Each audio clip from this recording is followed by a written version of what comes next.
नमस्कार मैत्रिणींनो, मी सविता किचनमधून तुमचं स्वागत करत आहे। तर आज आपण तयार करणार आहे करवंदाचं लोणचं। तर चला न वेळ घालवता रेसिपीला सुरुवात करूया। चला तर मैत्रिणींनो, रेसिपीला सुरुवात करूया। आणि रेसिपीला सुरुवात करण्याआधी आपण बघणार आहोत साहित्य। तर बघा, साहित्यामध्ये आहे करवंद। छान करवंद आपण अशी ताजी आणलेली आहे आणि करवंद अशी कडक घ्यायची आहे लोणच्यासाठी, नरम नाही पाहिजे। आणि त्यासोबत आपण हिरवी मिरची सुद्धा घेतलेली आहे। तर हिरवी मिरची आणि करवंद छान आपल्याला धुवून घ्यायचे आहे आणि एक चांगल्या कोरड्या कापडाने आपल्याला छान पुसून घ्यायचं आहे।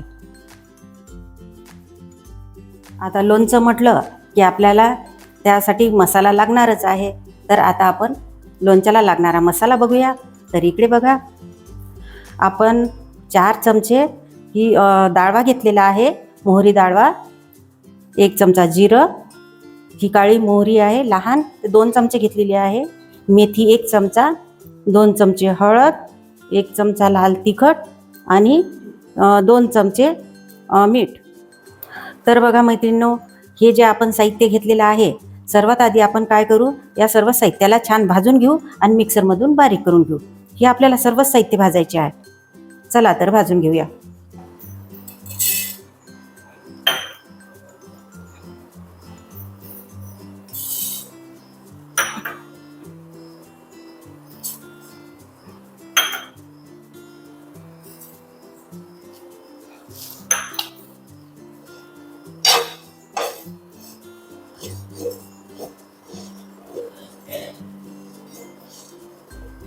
हे सर्व आपल्याला छान भाजून घ्यायचे आहे बरं का।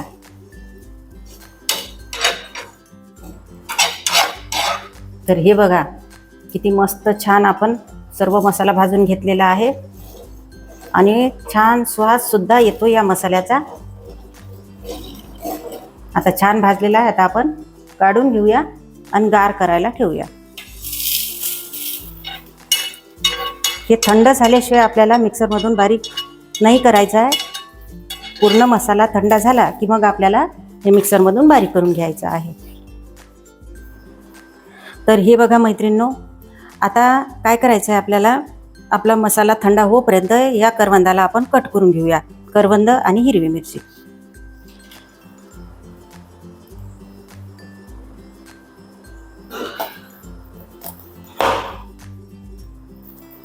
हे बघा, अशा पद्धतीमध्ये आपल्याला सर्व करवंद कट करून घ्यायचे आहे।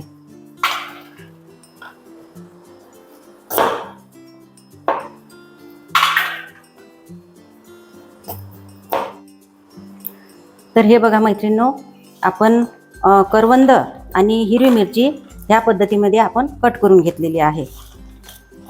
तर आता आपल्याला काय करायचं आहे, हा जो मसाला आहे हा थंड झालेला आहे। आता हे आपल्याला मिक्सरमधून बारीक करून घ्यायचा आहे। एकदम बारीक नाही करायचा, थोडं जाडसर असा बारीक करून घ्यायचा आहे।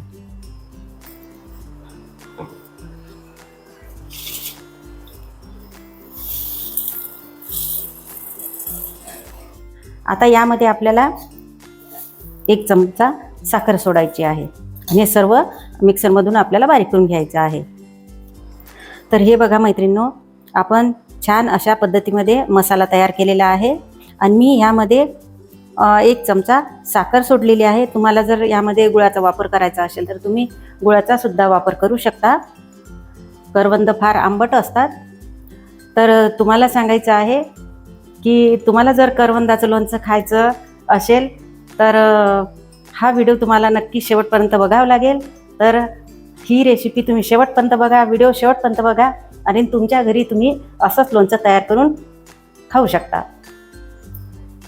आता हे आपण सर्व तयार केलेले मसाले आपल्याला या लोणच्यामध्ये सोडायचे आहे।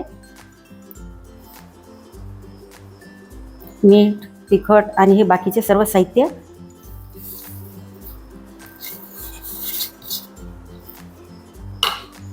आणि हळद आणि मीठ सर्वात जास्त महत्त्वाचं आहे लोणच्यासाठी। मिठाचं प्रमाण तुमच्या आवडीनुसार तुम्ही वापरू शकता यामध्ये। आणि बघा, हे इकडे 1 वाटी आपण तेल गरम केलेलं आहे, त्यामध्ये थोडंसं आपण हिंग सोडलेलं आहे, काळी मिरी सोडलेली आहे। छान गरम करायचं तेल, थंड होऊ द्यायचं आणि त्यानंतरच यामध्ये सोडायचं. आपण गरम केलेलं आहे, थंड झालेलं आहे. आता यामध्ये आपण सोडूया.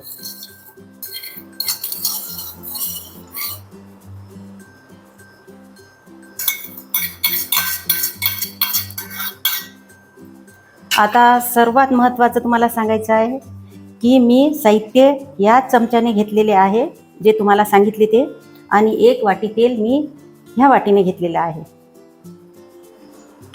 आता आपण हे सर्व एकत्र करूया, सर्व मिक्स करून घेऊया.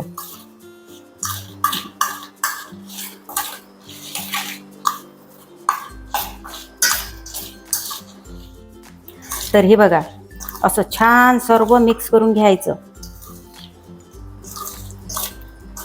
सर्व मिरचीमध्ये सर्व मसाला गेला पाहिजे, अशा पद्धतीमध्ये आपल्याला छान मिक्स करून घ्यायचं आहे. आणि एका मस्त काचेच्या बरणीमध्ये छान हे भरून ठेवायचं आहे. करवंद भरपूर नाही आहे, 1 पाव किलोच आहे, त्यामुळं जास्त हे लोणचं पुरणार नाही, पण आरामात 1 महिना तुम्हाला हे पुरते जेवणासाठी. तर हे बघा, झालं की नाही आपलं करवंद मिरचीचं लोणचं तयार. एकदम सोप्या साध्या पद्धतीमध्ये कोणीही तयार करू शकतं आपापल्या घरी. तर तुम्ही हे रेसिपी शेवटपर्यंत नक्की बघा आणि तुमच्या घरी नक्कीच हे लोणचं तयार करून बघा आणि खाऊन बघा. आणि आम्हाला तुम्ही कमेंट करून नक्की सांगा लोणचं कसं झालं ते. तर मैत्रिणींनो, आपली रेसिपी आवडल्यास आपल्या रेसिपीला लाईक करा, शेअर करा आणि आपल्या चॅनलला सबस्क्राईब करा. सबस्क्राईब करायला अजिबात विसरू नका. धन्यवाद.